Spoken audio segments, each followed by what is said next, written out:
Over the past few days, we have been staying on top of this impending motor oil shortage, checking out the leaked memos from Nissan, Toyota, AutoZone, hearing from the suppliers and manufacturers talking about price hikes and the potential for product availability being diminished.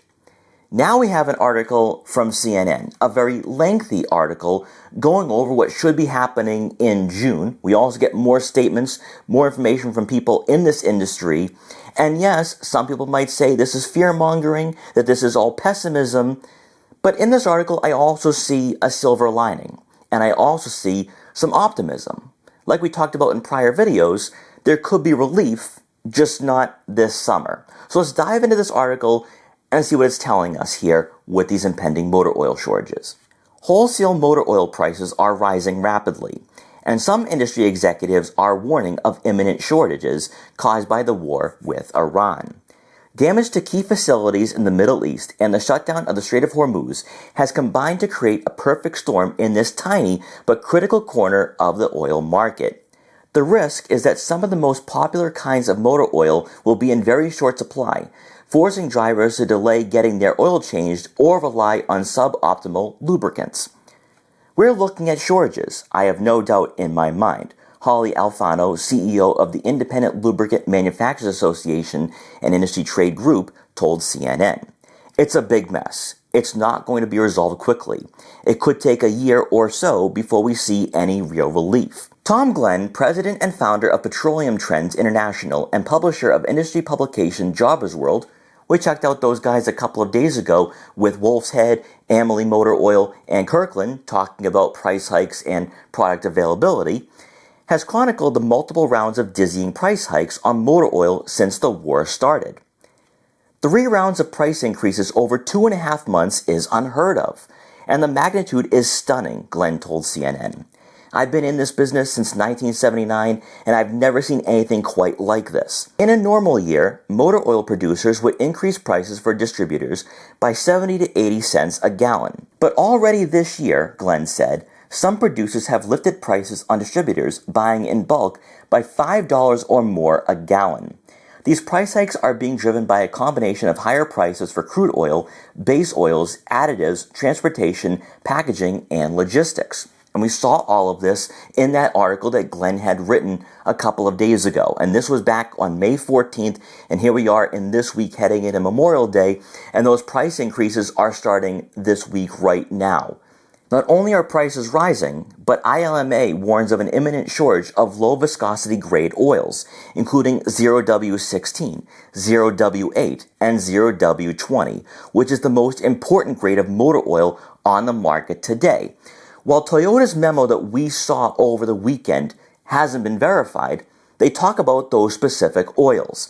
And these oils are used in most brand new vehicles, and more specifically, hybrid vehicles. And Toyota is going to be heavily impacted by this since most of their lineup does have hybrid powertrains.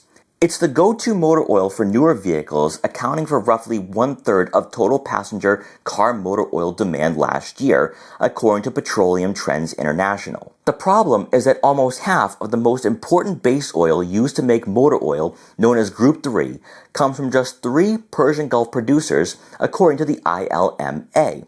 And we talked about this before. I've had a number of people in my comment sections saying, this isn't happening. We make our own oil. We don't need to rely on the Middle East. And like I said before, you're not completely wrong on that. But when it comes to Group 3 base oils, we're only producing about 30%. So that's not going to cover 44% that we just lost from the Middle East.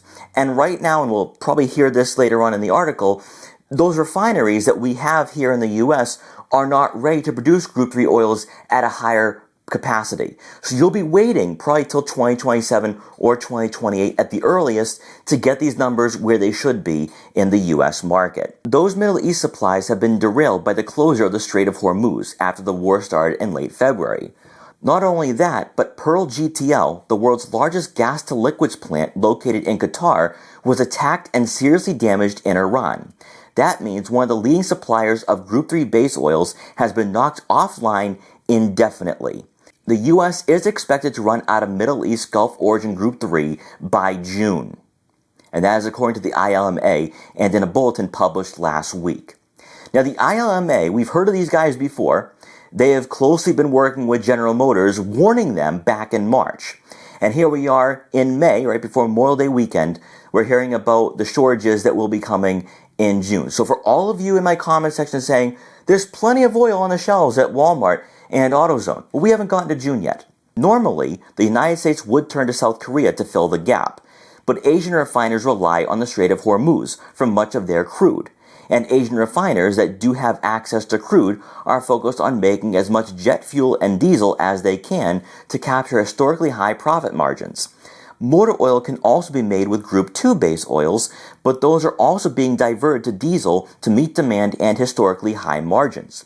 The Group 2 safety valve is effectively closed, the ILMA said in a recent bulletin. As the article continues on, they bring up what the Trump administration is going to do. But a couple of paragraphs down, this is where I think it's even more important based off of what we've been hearing over the past 5 days from suppliers, from manufacturers, from car dealerships.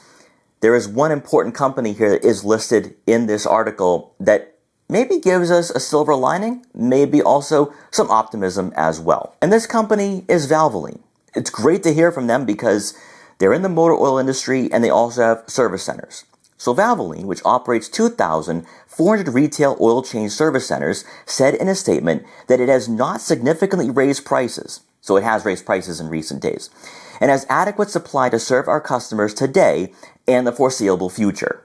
So if the supply is there, that's great to hear.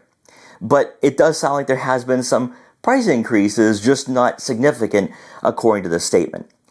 Valvoline said it's working closely with its supplier to proactively manage any potential impact from the current market environment. Representatives for leading auto parts retailers, including AutoZone, our friends at AutoZone, Advanced Auto Parts, and Jiffy Lube, did not respond to requests for comment. Kind of interesting there because that memo from AutoZone was leaked. It'll be great to hear something from them. Mason Hamilton, chief economist at the American Petroleum Institute, said the trade group is closely monitoring how the conflict in the Middle East may affect the motor oil market.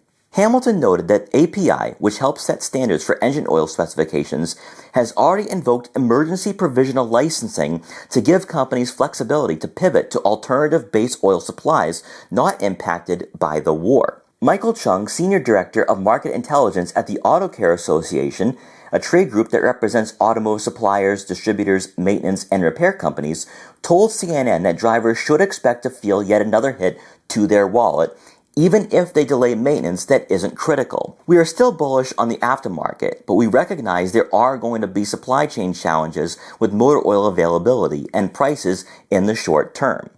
We expect it to translate to higher prices ultimately for the consumer. And then here we have the baseline. Here's what we have looking forward, heading into the summer and the rest of this year. Quitting is not an option. Glenn, the Jobbers World publisher, said that while he is concerned about shortages of motor oil, walkarounds will likely be found because the alternative is untenable. America is not going to stop driving cars. Trucks are not going to stop delivering goods.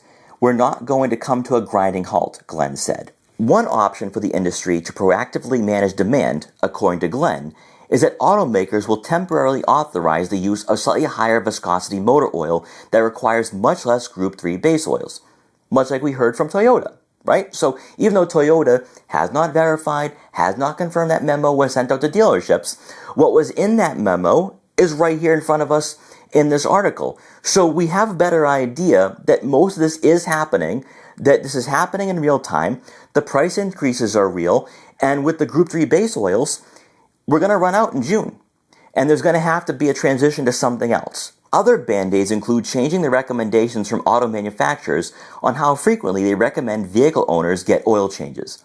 I don't think that's a band-aid. I think that's asking for trouble down the road. Because for Volkswagen, which I know very well, I have 2 of them in my driveway, they say every 10,000 miles. Those are turbocharged 4-cylinder engines. I'm not doing every 10,000. I'll do 5 to 7,000, but 10,000, you're just asking for trouble. You're asking for issues down the road. Of course, there are costs to those stopgap solutions, including potentially damaging or compromising the long-term viability of engines. Right there. See, that's going to be a major concern. And especially over the next year or so until we get those factories and refineries online in the U.S., It's better to get your oil change now, and if you are going to travel the rest of the year, say, 5 to 8,000 miles, maybe by the time we get to January or February, we might not have these issues, or it might be resolved. Who really knows, right? That's why I say that if you need to get that oil change now, do it now, because that way you don't have to worry about this during the summer and fall. But then again, for all of us who are car enthusiasts, we're thinking ahead, and you have to winterize your vehicle. You have to focus on...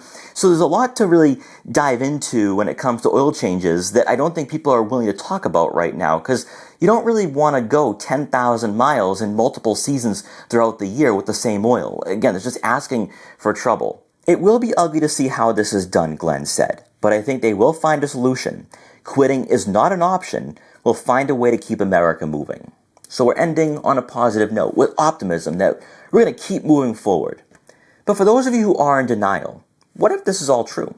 What if the dire warning from the ILMA is true, that we lose about 44% of our Group 3 base oils?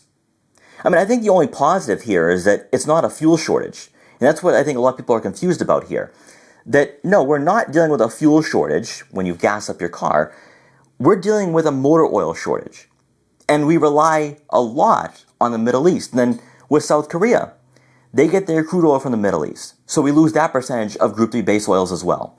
And the U.S. only makes about 30% of Group 3 base oils. And their refineries and factories are not online yet to produce at a capacity that we need it to be. So you're looking at 2027 or 2028 at the earliest where we do find that relief, that we might see the prices come down and we see that availability once again, unless the conflict in the Middle East is resolved by then. But looking at the timeline, all right, so we already have June as being the date where we could see shortages. I would say by July 1st, July 15th, maybe even the end of summer, that's where we are going to see some bare shelves. I think that's when it's going to get a bit interesting to see what happens. But at least from Valvoline, though, they're not concerned. They're not sounding the alarms. They have adequate supply. And hopefully more companies are like that as well. I don't want to just hear from Valvoline. I also want to know what's happening with Pennzoil, with Havoline, with other motor oil companies, maybe even manufacturers as well. And over the past 5 days, we have heard quite a bit from companies in this industry, and maybe we'll hear more later this week.